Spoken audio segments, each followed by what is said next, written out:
جو تیری خوف سے تیرے ڈر سے روتا ہے، جس کے دل میں تیری عظمت ہے، تیرا جلال ہے، تیری ربوبیت ہے، تیری شان اور تیرا مقام ہے، تیرا رتبہ ہے۔ مولا کریم ہم سب کو اس بچے سے سیکھنے اور اس بچے سے عبرت لینے والا بنا۔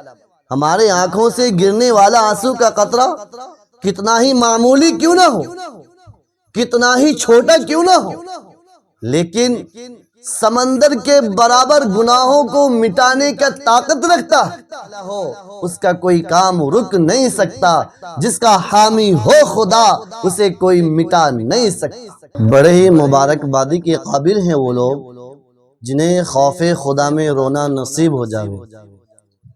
باسعادت ہے وہ انسان جو اللہ تبارک و تعالی کے ڈر سے رو پڑے، رب تعالی کے خوف سے جن کے آنکھوں سے آنسو کا قطرہ گر پڑا، وہ انسان کامیاب ہے، بامراد ہے۔ حاضرین، خوف خدا میں رونا یہ انمول نعمت ہے، بیش بہا تحفہ ہے۔ پیارے آقا نبی کریم صلی اللہ تعالی علیہ وسلم نے ارشاد فرمایا، خوف خدا میں آنسو کے قطرے کا گرنا انسان کو جہنم سے آزاد کرا دیتا ہے، جہنم کو اس کے جسم پر حرام کر دیتا ہے۔ یہ رونا اللہ تبارک و تعالی ہم سبوں کو نصیب فرمائے۔ اللہ پاک ہم سبوں کے دل میں اپنی محبت اور اپنا خوف عطا فرمائے۔ کبھی انسان رب تعالیٰ کی محبت میں روتا ہے اور کبھی انسان رب تعالیٰ کے خوف سے روتا ہے۔ ایک مرتبہ ایک بزرگ کا راستے سے گزر ہوا، اس نے دیکھا کہ ایک پتھر بہت بے تحاشا رو رہا ہے، زار و قطار رو رہا ہے، آہ و بکا کر رہا ہے۔ اس بزرگ نے اس پتھر سے پوچھا، تم کیوں رو رہے ہو؟ آخر کیا ماجرا ہے، کیا واقعہ ہے؟ اس پتھر نے جواب دیا کہ بزرگ صاحب، جب سے میں نے ایک قاری صاحب کی آیت کریمہ پڑھتے ہوئے سنا، وقودها الناس والحجارہ، کہ انسان اور پتھر ہی جہنم کا ایندھن ہوگا، اس وقت سے آج تک میرا رونا بند نہیں ہوا۔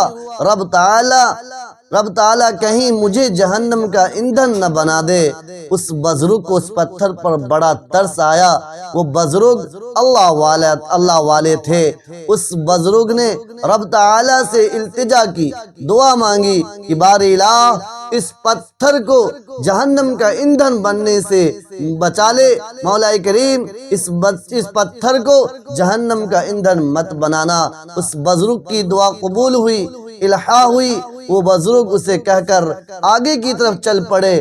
پھر کچھ دنوں کے بعد جب وہ وہاں سے واپسی پر گزرتے ہیں، کئی برس کے بعد وہاں سے گزرنا ہوتا ہے، پھر دیکھتے ہیں کہ وہ پتھر پھر رو رہا ہے۔ اس بزرگ نے پھر پوچھا، معلوم کیا کہ اب کیوں رو رہے ہو، اب کیا بات ہے؟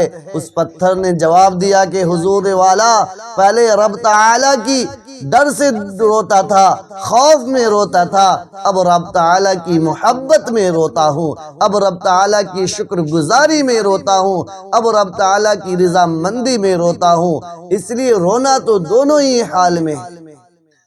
وہ آنکھ بڑا ہی متبرک و منور ہے جس آنکھ کو رونا نصیب ہو جائے۔ آپ کو ایک بات بتلاؤں کہ جب بچہ پیدا ہوتا ہے ہنر جانتا ہے۔ وہ ہنر کیا ہے؟ رونا۔ وہ ہنر رونا ہے۔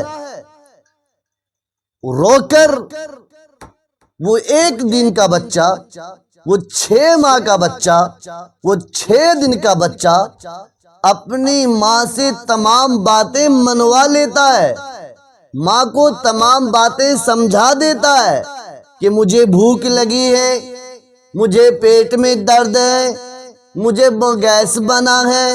ماں ہر ایک چیز کو سمجھ لیتی ہے کہ میرا بیٹا کیوں رو رہا ہے، میری بیٹی کیوں رو رہی ہے۔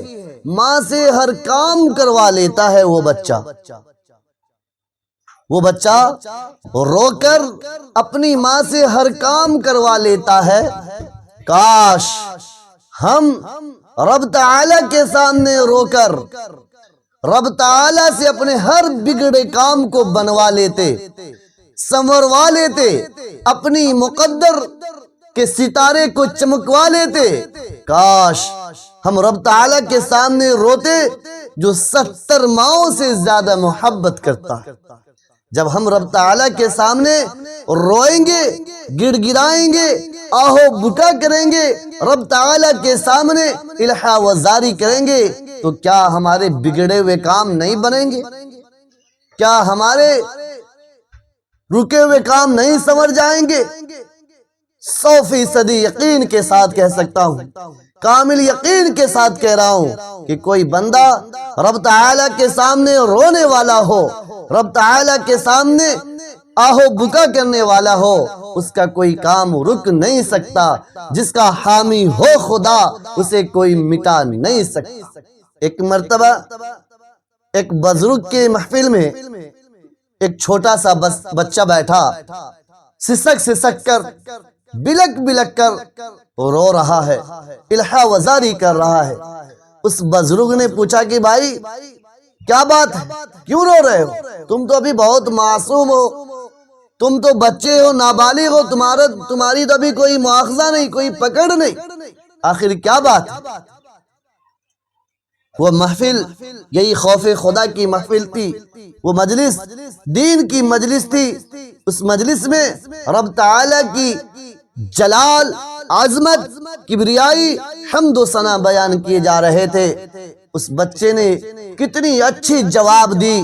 وہ بچے کتنے اچھے ہوتے تھے اس دور میں، وہ بچے جواب دیتے ہیں کہ حضرت والا، میں اپنے گھر میں چولہا میں دیکھتا ہوں، چولہا کو دیکھتا ہوں کہ جب میری ماں چولہے میں لکڑیاں ڈالتی ہیں تو پہلے چھوٹی چھوٹی لکڑیوں کو ڈالتی ہیں، پہلے چھوٹی چھوٹی لکڑیوں میں آگ لگاتی ہیں، اس کے بعد وہ بڑی لکڑیاں ڈالتی ہیں۔ کہیں ایسا یہی قانون اللہ کی بارگاہ میں نہ ہو کہ پہلے چھوٹے چھوٹے بچوں سے جہنم کو بھرا جائے، جہنم کی آگ کو سلگایا جائے، جہنم کی آگ کو شرارہ بنایا جائے، جہنم کی آگ کو شعلہ بنایا جائے۔ اس لیے مجھے ڈر لگتا ہے، مجھے خوف آتا ہے کہ رب تعالی کہیں مجھ سے شروعات نہ کر دے، چھوٹے بچوں سے شروعات نہ کر دے۔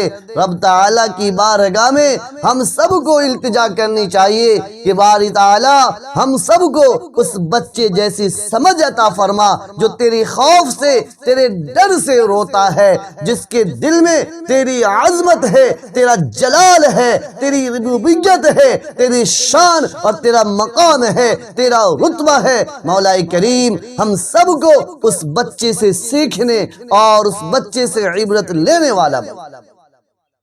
حاضرین، رب تعالی کی بارگاہ میں رونا یہ انمول نعمت ہے۔ پیارے آقا محمد الرسول اللہ صلی اللہ تعالی علیہ وسلم نے ارشاد فرمایا، تین آنکھیں جو اللہ کے نمبر 1 پر جو اللہ کے راستے میں پھوڑ دی گئی ہو، جس کا آنکھ بہ گیا ہو۔ نمبر 2 پر وہ آنکھ جو شب بیداری کی ہو، چوکیداری کی ہو، اسلامی حدود کی، اسلامی امیر کی، اسلامی دائرے کی اس نے پہرے داری کی ہو، چوکیداری کی ہو، شب بیداری کی ہو۔ اور تیسرا وہ آنکھ جس نے نامحرم کو، گندی چیزوں کو دیکھنے سے اپنی آنکھ کو محفوظ کر لیا، اپنی آنکھ کو بچا لیا، اپنی آنکھ کی حفاظت کر لی۔ یہ 3 آنکھ جہنم پر حرام کر دی جائے۔ ہمارے آنکھوں سے گرنے والا آنسو کا قطرہ کتنا ہی معمولی کیوں نہ ہو، کتنا ہی چھوٹا کیوں نہ ہو، لیکن سمندر کے برابر گناہوں کو مٹانے کا طاقت رکھتا ہے۔ وہ آنسو کا وہ قطرہ جو ایک معمولی سا قطرہ ہے، چھوٹا سا قطرہ ہے، وہ پورے سمندر کے گناہوں کو مٹانے کے لیے کافی ہے، جہنم کی آگ کو بجھانے کے لیے کافی ہے۔ اس لیے دل کو پاک کیجئے، دل کو پاکیزہ بنائیے، دل کو اطہر اور مطہر بنائیے، اپنے اعمال کو درست رکھیے۔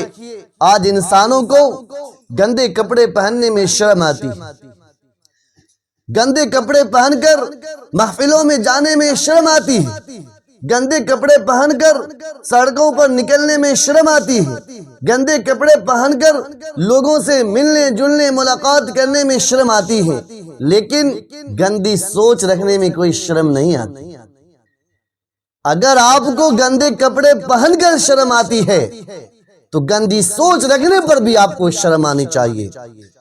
آپ کا دل پاک ہونا چاہیے، مبرہ ہونا چاہیے، جس دل کے اندر اللہ کی محبت، اللہ کا خوف سما سکے، اللہ کی محبت آپ کے دل میں لبریز ہو سکے اور اللہ کا خوف آپ کے دل کو بھر سکے۔